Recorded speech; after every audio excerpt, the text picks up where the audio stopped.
Hello बच्चों, स्वागत है आप सभी का हमारे चैनल पे। गाइज हम लोग पढ़ रहे हैं introduction to analytical chemistry second chapter of standard 11th। और आज बच्चों हमारे इस सीरीज़ का ये वीडियो सीरीज़ का लास्ट वीडियो रहेगा। हमारा आज का जो टॉपिक है ये है बच्चों लिमिटिंग रिएजन, और उसके बाद हमें पढ़ना है chemical equation, chemical reaction, stoichiometric chemical equations. ठीक है, तो गाइज शुरू करते हैं आज का टॉपिक लिमिटिंग रिएजन। अब बच्चों लिमिटिंग रिएजन शायद आप नाम से ही पता चल जाएगा आपको, या फिर थोड़ा सा गेस कर पाएंगे कि क्या एग्जैक्टली वो क्या कहना चाह रहा है। वो लिमिटिंग रिएजेंट यानी शायद वो अपने आप में भी कंज्यूम हो रहा होगा रिएक्शन में, या फिर जो प्रोडक्ट फॉर्म हो रहा होगा उसको क्या करेगा, वो लिमिट करेगा, मतलब उसको वो कम करेगा। ठीक है, तो लिमिटिंग रिएजेंट समझ लो दो ऐसे कंपाउंड है, दो ऐसे सब्सटेंस है, एक दूसरे के साथ हमने मिक्स कर लिया और रिएक्शन हो रही है। जो जल्दी कंज्यूम करने वाला है, जो जल्दी कंज्यूम होने वाला है out of two, that is called as the limiting reagent. तो सिंपल है बच्चों टर्म लिमिटिंग रिएजेंट की। डेफिनेशन देखो क्या है, the reagent which get consume first limit the formation of product.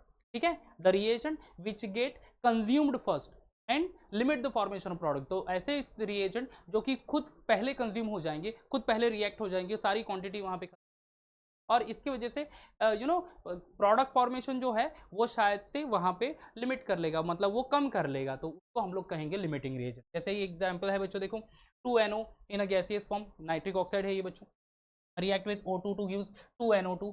अब यहाँ पे हमने समझ लो कि 8 मोल्स ऑफ NO लिया है एंड 7 मोल्स ऑफ O2 लिया है। ठीक है, कितने मोल्स है? 8 moles of NO, right, and 7 moles of O2 and to it forms that that 2NO2।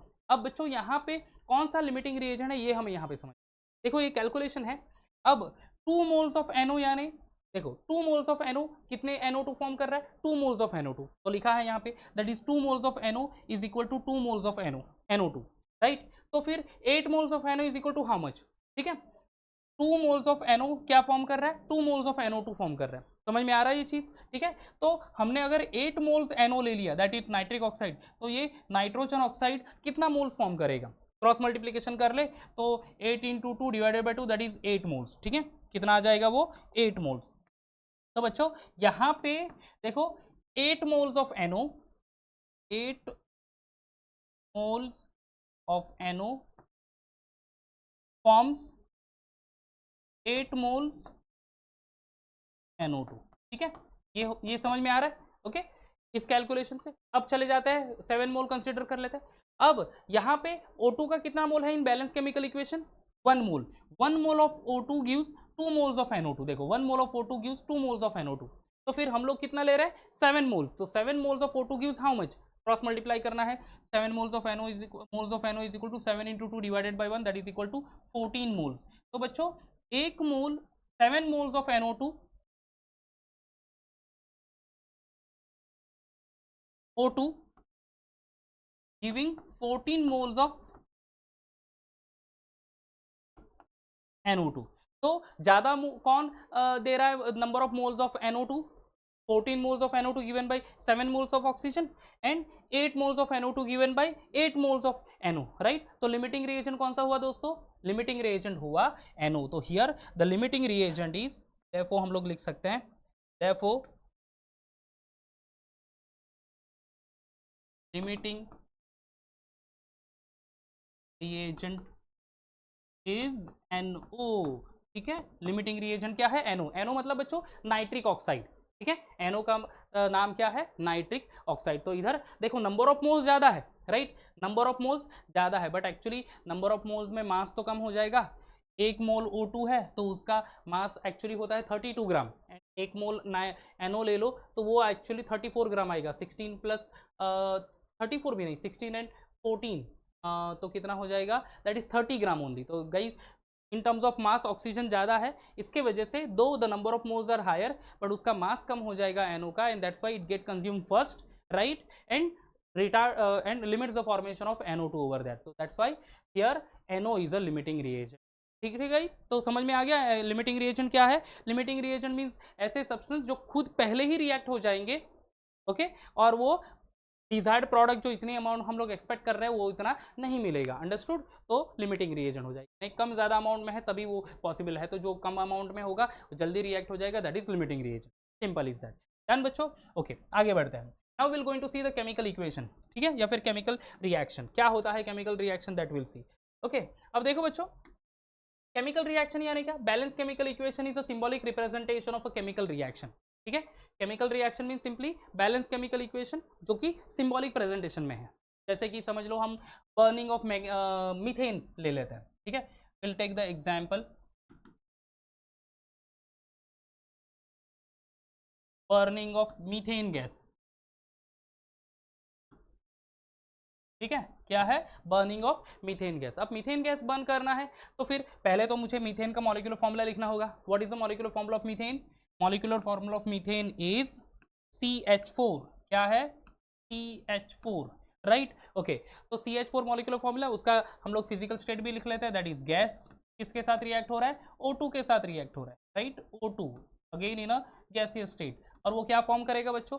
ये हाइड्रोकार्बन है मीथेन, जब भी ऑक्सीजन के साथ रिएक्ट हो रहा है यानी बर्निंग है, तो बर्निंग ऑफ या फिर कंबशन रिएक्शन में दोस्तों क्या फॉर्म हो रहा है? हाइड्रोकार्बन से दो ही कंपाउंड फॉर्म होते हैं, एक होता है CO2, दूसरा होता है H2। CO2 in a gaseous state and यहाँ पे H2O गैसियस स्टेट। उसके बैलेंस इक्वेशन को बैलेंस कर लेते हैं। हाइड्रोजन 4 है, will write here 2H2O, right. और फिर अभी यहाँ पे शायद से ऑक्सीजन को बैलेंस करना पड़ेगा हमें, तो ऑक्सीजन कितने हैं? 2 एंड हियर 2 4, क्या आ जाएगा? 2O। कार्बन तो एक है, यहाँ पे इक्वेशन बैलेंस हो गया।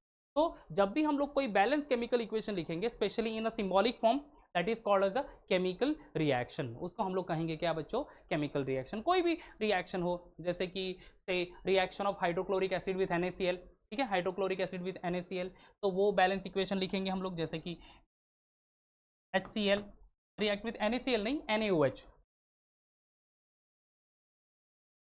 NaOH क्या फॉर्म करेगा? वो फॉर्म करेगा NaCl एंड H2O, राइट। तो ये तो नॉर्मली बैलेंस हो ही गया। यहाँ पे 1 mole of HCl react with 1 mole of NaOH और NaCl 1 mole and 1 mole H2O form करेगा। Number of elements each and every elements are same. तो ये बैलेंस इक्वेशन। जब भी सिंबॉलिकल प्रेजेंटेशन करेंगे तो उसको केमिकल रिएक्शन कहेंगे दोस्तों। ओके, अब स्टोइकोमेट्रिक कैलकुलेशन। स्टोइकोमेट्रिक कैलकुलेशन यानी हमें बच्चों लिखना है बैलेंस केमिकल इक्वेशन पहले। ठीक है, स्टोइकोमेट्री यानी क्या? कि कितने मोल के लिए समझ लो रिएक्शन हो रही है दो सब्सटेंस में, how many moles of each and every substance is reacting to forms that desired number of moles of product। ठीक है, उसको हम लोग कहते हैं स्टोइकोमेट्री। ठीक है, एक एग्जाम्पल लिख लेता हूं मैं। एग्जाम्पल जो लोअर क्लास में हमने पढ़ा था, मैं बर्निंग ऑफ मैग्नीशियम रिबन।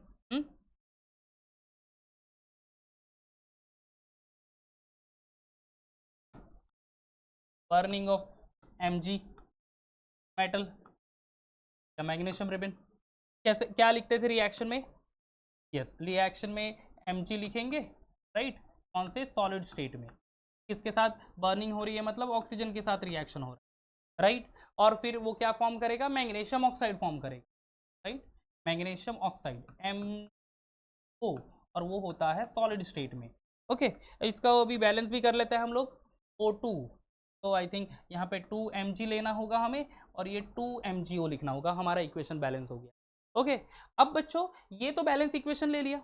अब स्टोइकोमेट्रिक कैलकुलेशन मतलब क्या? कि हमें वो पर्टिकुलर सब्सटेंस के नंबर ऑफ मोल्स लिखना है। यहाँ पे कितने मोल्स है ये इस कंपाउंड के? तो कंपाउंड के मोल्स कितने हैं? 2 मोल्स। चलो समझ लो कि ये 2 moles of this Mg react with 1 mole of O2 and there is a formation of 2 moles of MgO। ठीक है, क्या फॉर्म कर रहा है? 2 मोल्स ऑफ MgO। तो अगर कोई रिएक्शन हम लोग लिखे और उसके नंबर ऑफ मोल्स के फॉर्म में लिखे तो वो आ जाता है, उसको हम लोग कहते हैं स्टोइकोमेट्रिक कैलकुलेशन। अब नंबर ऑफ मोल्स में चलो उसका मास हम लोग लिख लेते हैं। ठीक है, तो मास मैग्नीशियम का मास क्या था? What is the atomic mass of this one magnesium? कितना होता है वो? 24। 2 मोल्स यानी कितना आ जाएगा? 24 + 24 दैट इज 48। तो यानी सिंपली हम लोग लिखेंगे बच्चों 48 gram of magnesium, right. 48 gram of magnesium किसके साथ रिएक्ट हो रहा है? O2 के साथ। एटॉमिक मास ऑक्सीजन का 16 होता है, 16 + 16 32, यानी 1 मोल यानी कितना वेट आ जाएगा ऑक्सीजन का? 32 ग्राम। तो it is reacting with 32 gram of oxygen. 48 gram of magnesium react with 32 gram of oxygen and it gives MgO। ठीक है, मैग्नीशियम ऑक्साइड का हम लोग ये ले लेते हैं 24 एंड 16, यानी वो कितना आ जाएगा? This is I think so 40 आ जाएगा, राइट। 24 10 2 3 4 40, तो फिर 40 40 यानी 80 ग्राम, ठीक है। तो ये फॉर्म कर लेगा 80 ग्राम ऑफ मैग्नीशियम ऑक्साइड। तो जब भी हम लोग कोई भी रिएक्शन बैलेंस इक्वेशन लिखते हैं और वो balance equation number of moles में रिप्रेजेंट करेंगे या फिर इन टर्म्स ऑफ मास हम लोग रिप्रेजेंट करते हैं, so such a calculation is actually called as a stoichiometric calculation, ठीक है। 48 50 एंड 80 यानी जो रिएक्टेंट है उसी का वो मास आ गया, ओके। तो ये होता है। अब नंबर ऑफ मोल्स में हम लोग शायद उसके कितने मॉलिक्यूल्स है वो भी हम लोग नोट कर सकते हैं यहाँ पे, जैसे कि here number of molecules magnesium के 2 मोल्स है, तो कितने पार्टिकल्स होंगे 2 इंटू 6.022 इंटू 10⁻23। इसके पार्टिकल 6.022 1 मोल है, तो कितने नंबर ऑफ O2 मॉलिक्यूल्स होंगे 6.022 इंटू 10⁻23। और MgO 2 इंटू, ये 2 मोल्स है इसलिए 6.022 इंटू 10⁻23, अगर लिखे तो 12.044 हो जाएगा, ये भी 12.044।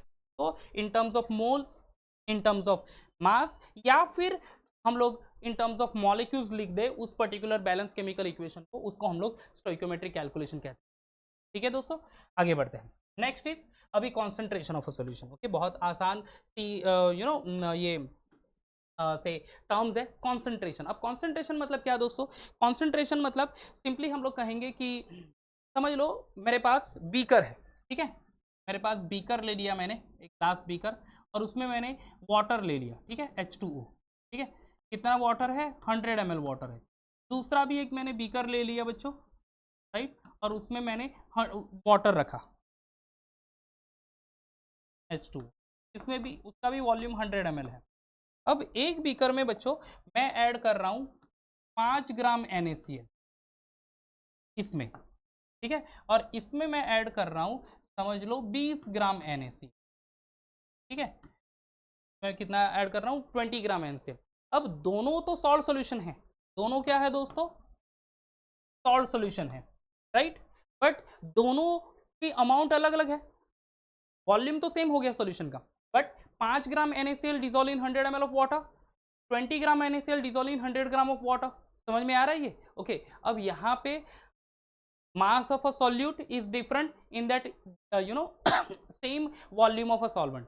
अब ये बच्चों क्या करेगा, इसको हम लोग कहेंगे कि सोल्यूशन डिफरेंट कॉन्सेंट्रेशन, यानी क्या, सिंपल टर्म में अगर कहे तो amount of a solute present in given volume of a solution. क्या है? Amount of a solute present in given volume of a solution, that is known as concentration. समझ में आ गया दोस्तों? ठीक है। तो इन दोनों सोल्यूशन हालांकि सॉल्ट सोल्यूशन है, बट सोल्यूट यानी NaCl का जो मास अलग है, तो इसके लिए कॉन्सेंट्रेशन बच्चों यहाँ पे अलग है, ठीक है। अब कॉन्सेंट्रेशन हम लोग कौन कौन से वे से एक्सप्रेस कर सकते हैं? तो देखो बच्चों 3 to 4 वे है to express the concentration of a solution. एक तो है दोस्तों दैट इज मास परसेंटेज, ठीक है, mass percent is denoted by percent, W/W। अब मास परसेंट कैसे लिखेंगे हम लोग? Mass percent also called as weight percent। तो mass percent equal to mass of a substance, मे भी हो सकता है वो सॉल्यूट या फिर सॉल्वेंट, तो मास of a substance specially solute divided by total mass of a solution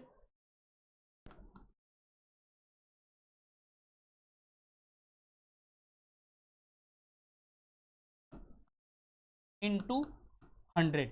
total mass of a solution into 100, यानी आपके पास सॉल्यूशन है तो परसेंट फाइंड करना है सोल्यूट का, तो मास ऑफ अ सोल्यूट ले लो जो ऐड किया है वो, divided by total mass of a solution into 100, तो तो आपको मास परसेंटेज मिल जाता है, ठीक है। ओके, आगे बढ़ लेता है। ये एक वन ऑफ द वे है जो ज़्यादातर आपने देखा होगा, कोई कॉस्मेटिक्स है, ठीक है, ब्यूटी प्रोडक्ट्स है समझो, तो वहाँ पे आप पीछे इंग्रेडिएंट लिखा होता है, अगर हर्बल कुछ है तो डिफरेंट टाइप्स के ऑयल्स है, वहाँ पे परसेंटेज लिखे होते हैं, आपने कभी देखा होगा W/W परसेंटेज ऐसा लिखा होगा, तो that actually express the concentration of that particular substance in that whole से sample.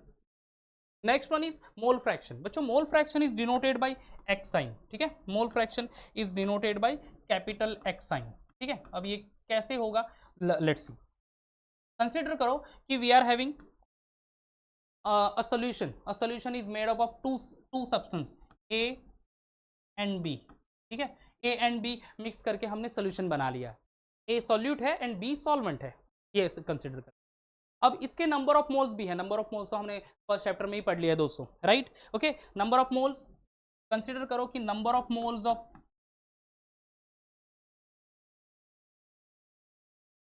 A is equal to Na and number of moles of B,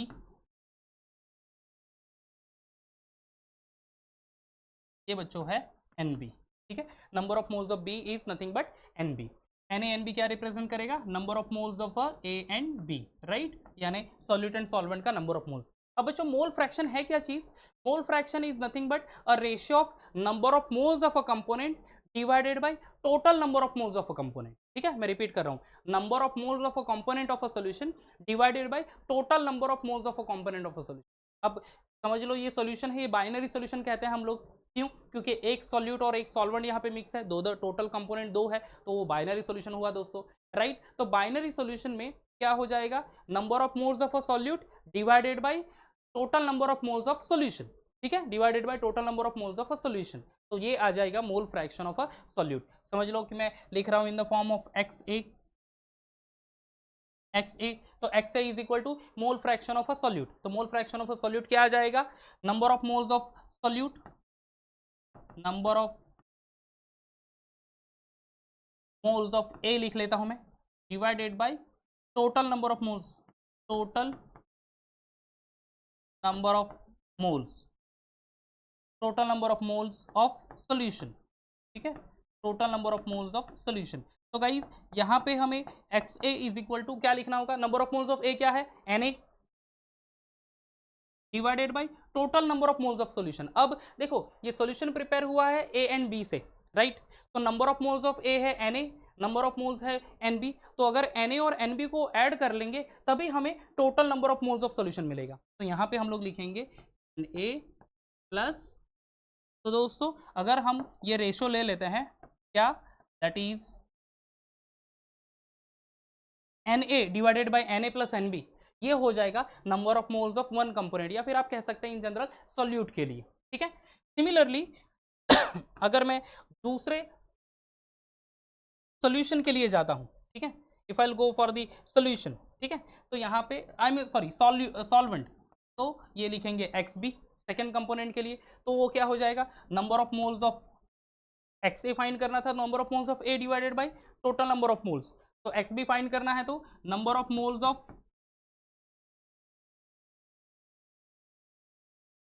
B divided by total number of moles of solution, total number of moles of solution,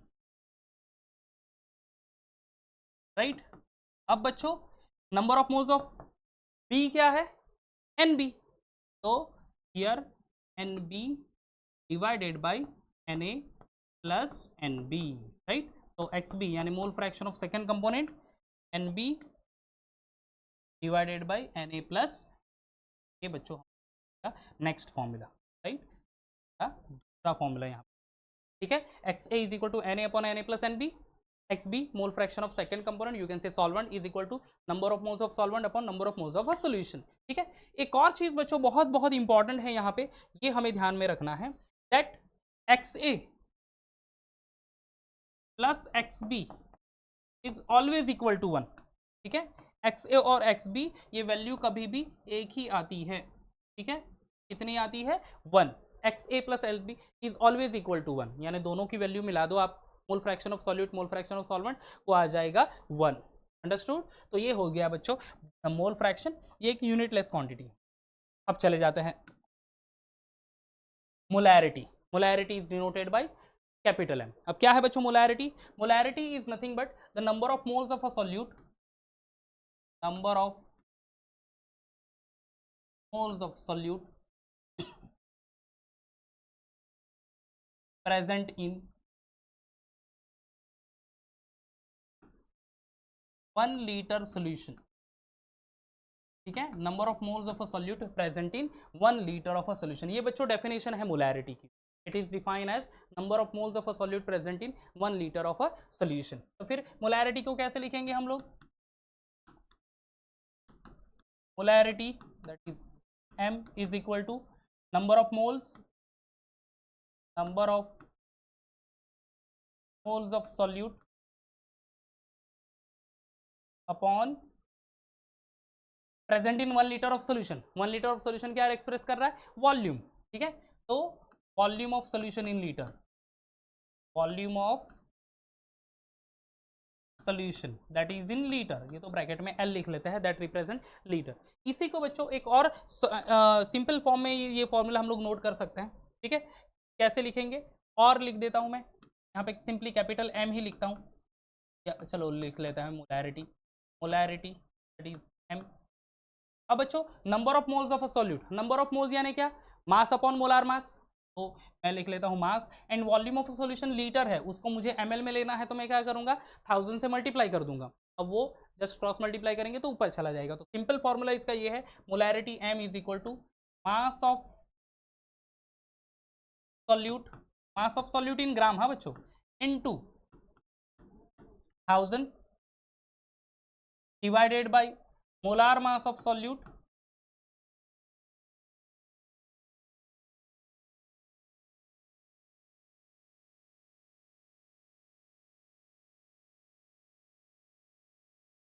molar mass of solute into volume of solution in ml।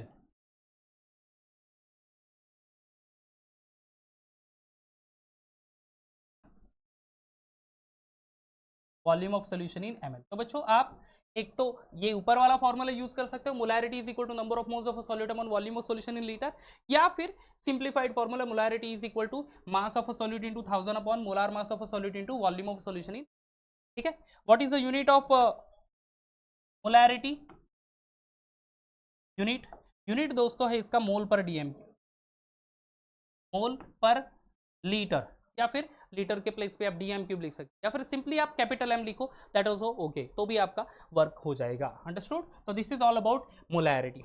अब जो बच्चों last topic जो बचा है हमारा, that is molality. ठीक है, आखिरी जो चीज दैट इज मोलैलिटी। मोलैलिटी भी नंबर ऑफ मोल से ही रिलेट करता है। डेफिनेशन क्या है दोस्तों?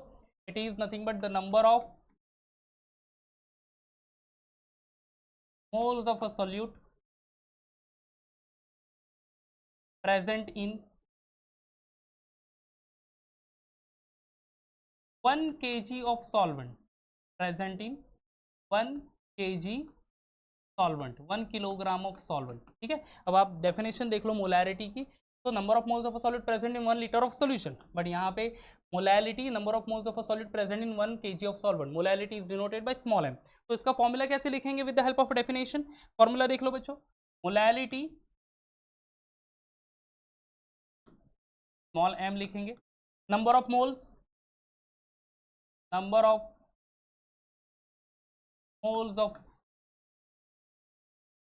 Solute upon present in 1 kilogram of solvent, क्या रिप्रेजेंट कर रहा है? मास ऑफ सॉल्वेंट। ठीक है, क्या रिप्रेजेंट करेगा? मास ऑफ सॉल्वेंट। तो मास ऑफ सॉल्वेंट, और वो मास किस में है? किलोग्राम में है, तो मास ऑफ सॉल्वेंट इन किलोग्राम। इसको और सिंप्लीफाई कर लेते हैं, नंबर ऑफ मोल्स क्यों फाइंड करना अगर मास दिया है तो सिंपल फॉर्मूला और लिख लेंगे, that is molarity small m is equal to number of moles, mass upon molar mass, and volume mass of solvent kilogram, तो 1000 से मल्टीप्लाई कर लो तो वो ग्राम में हो जाएगा। ठीक है, तो मास of solute into 1000 upon molar mass of solute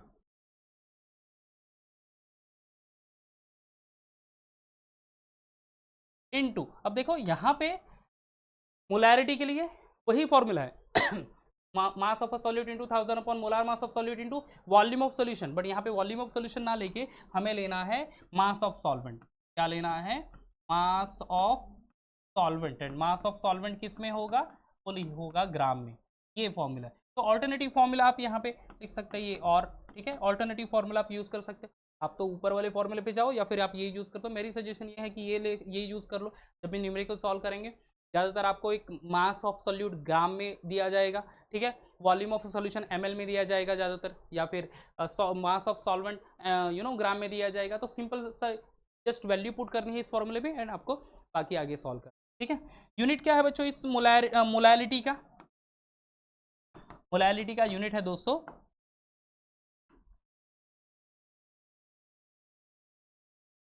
mole per KG. क्या है यूनिट? मोल पर केजी, मोल पर किलोग्राम। देखो unit of molality mole per litre molarity and unit of molality mole per KG. Understood? तो गाइस यहाँ पे हमारा ये पूरा चैप्टर ही खत्म होता है। अगर आपने सीरीज ऑफ वीडियोस देखे होंगे, अगर नहीं है तो प्लीज़ वीडियो देख लीजिएगा। ठीक है, ये पूरे टोटल 4 वीडियो में हमने ये चैप्टर कंप्लीट किया है दोस्तों, और मैं पूरी ट्राई किया हूँ कि सारे जो टॉपिक है वो डिटेल मैंने एक्सप्लेन किया है। ठीक है, होपफुली आपको ये सारी कंटेंट हेल्प करेंगे एग्जाम में अच्छे मार्क्स लाने के लिए, और प्लस कंटेंट अच्छे से। तो यहाँ पे हमारा ये पूरा चैप्टर खत्म हो जाएगा दोस्तों, और नेक्स्ट वीडियो में हम एक और 11th स्टैंडर्ड का चैप्टर के साथ आते हैं। तब तक बाय बाय।